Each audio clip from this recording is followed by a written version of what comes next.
当地时间周一下午，美国总统拜登在白宫发表全国讲演，这是自阿富汗塔利班进入阿首都喀布尔之后，拜登首次公开发声。讲话中，拜登承认事情进展比预想的快，但坚持维护自己从阿富汗撤军的决定。他将矛头对准了前总统特朗普与塔利班达成的一个协议，还对阿富汗总统加尼极为失望。对于拜登将责任甩锅给阿政府，美国国内媒体几乎一边倒予以批评，而包括特朗普在内，共和党则抓住机会对拜登展开猛烈抨击。阿富汗局势巨变，拜登急忙结束了戴维营度假区的休假，在一片批评声中回到白宫，并于当地时间周一下午发表全国演讲。That there was never a good time to withdraw U.S. forces. That's why we're still there.We were clear-eyed about the risks. We planned for every contingency, but I always promised the American people that I will be straight with you. The truth is, this did unfold more quickly than we had anticipated. 拜登强调，建立国家从来不是美军驻守阿富汗的目标，还警告塔利班不要阻挠美方人员撤走，否则会面临毁灭性后果。Afghanistan political leaders gave up and fled the country.The Afghan military collapsed, sometime without trying to fight.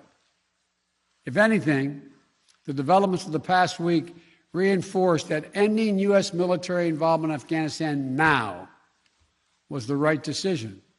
此外，拜登不忘再次搬出中国和俄罗斯，称这两个战略竞争对手会乐意看到美国继续在阿富汗驻军。讲话快要结束时，拜登特别提到了阿富汗帝国坟场的外号。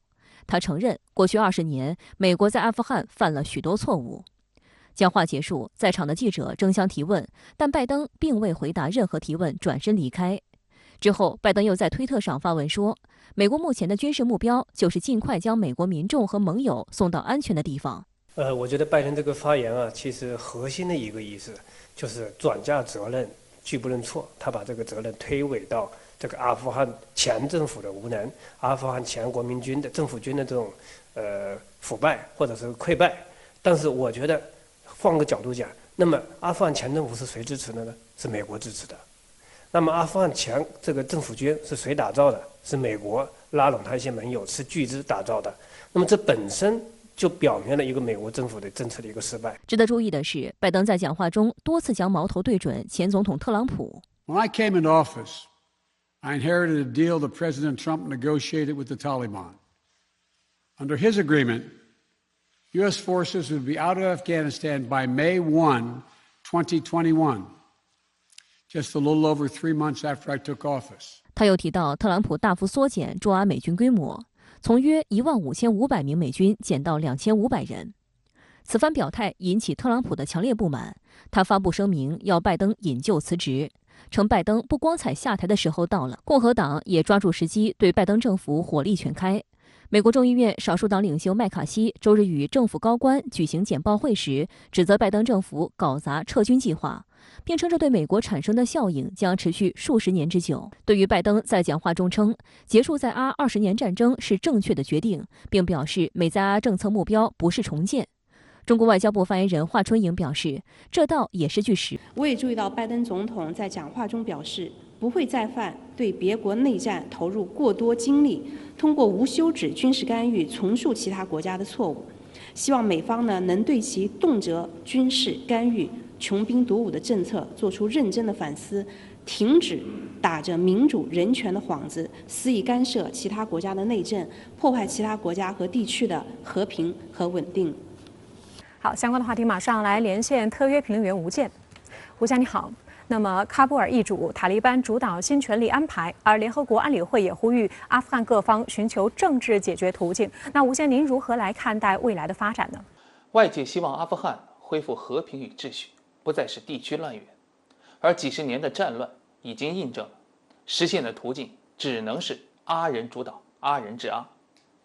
从联合国的声明看，即便塔利班取得军事胜利，但国际社会依然希望阿富汗的未来有一个团结、包容、有代表性的新政府，体现阿富汗社会各阶层的代表性。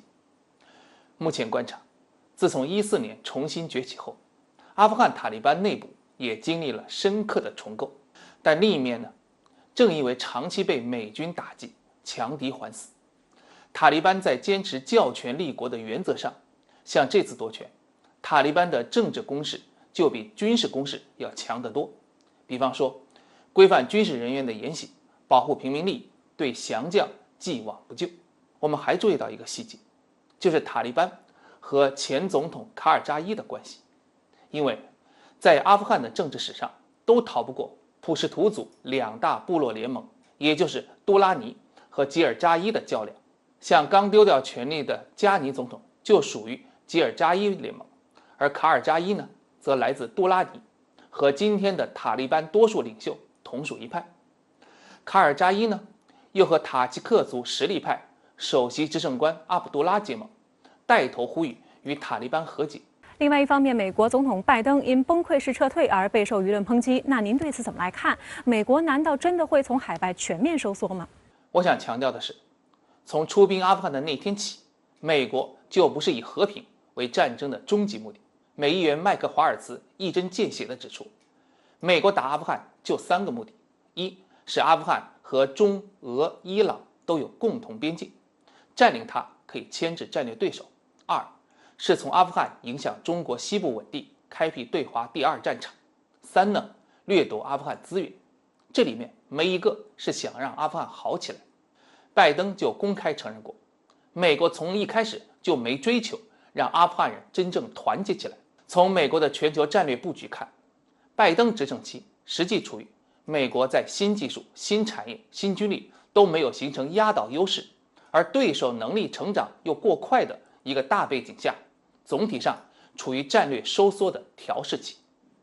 特别是拜登的前任特朗普大搞撤军废约，要求盟友伙伴承担更多的义务。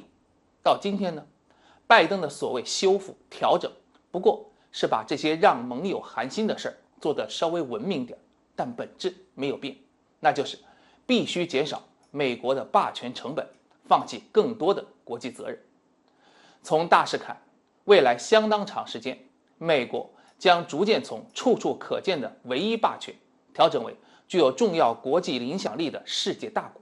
但我们要警惕的是，越是美国感觉力量不足时，就越会裹挟迷惑其盟友伙伴去为他挡枪趟雷，达到将这些伙伴推到前面，将战略对手近身盯防，而自己呢就能离岸制衡，完成自我修复，换取时间空间。主持人，好的，非常感谢吴健先生在上海演播室的在线解读，谢谢。